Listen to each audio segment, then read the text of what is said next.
Akwai wani da ya ce wa matarsa ta ajiye aikin gwamnatin da take yi bayan sun yi aure.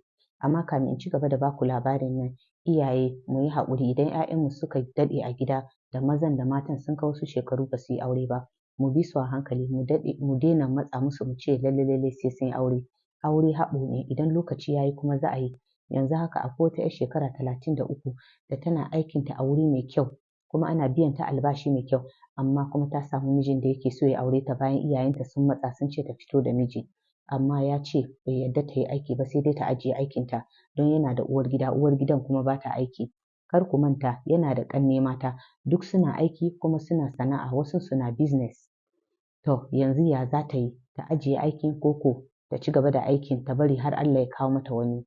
Akan labarin da na fara na mutumin da bayan sun yi aure ya ce matarsa ta ajiye aiki, ya same ta da aikinta suka yi aure. Bayan 'yan watanni ya ce sai dai ta ajiye aikin da take yi. Da ya ce mata ta ajiye aikin da take yi bayan 'yan watanni da aure, to sai ta je iyaye dai suka shiga magana don ta ce ita ba za ta ajiye aikinta ba. Da iyaye suka shiga magana sai suka ce tunda da aikinta ya ganta ya barta ta ci gaba da aiki.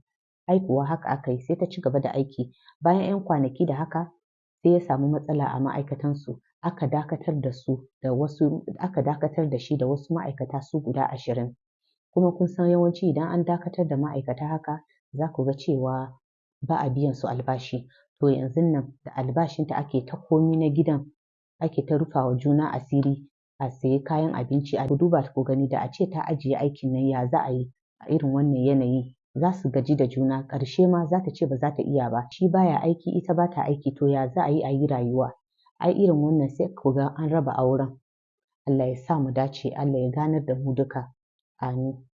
To fa an gano wani sinadari a cikin ruwa da ke haifar da ciwon ƙoda a jihar Yobe.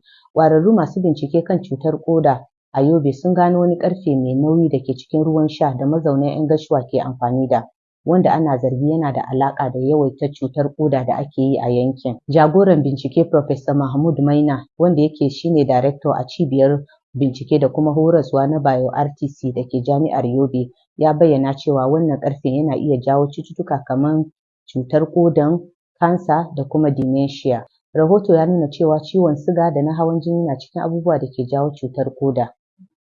Sai dai mu ce Allah ya kyauta. Yanda sabon harajin ta shafe mu.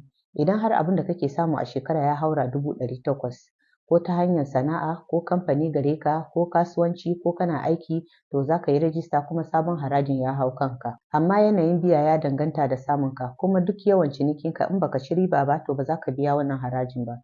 Sannan kuma ma'aikata da albashinsu bayi da yawa, su babu su cikin wannan harajin. Banki kuma za su ci da naira 50 idan ka tura kuɗi daga 10,000.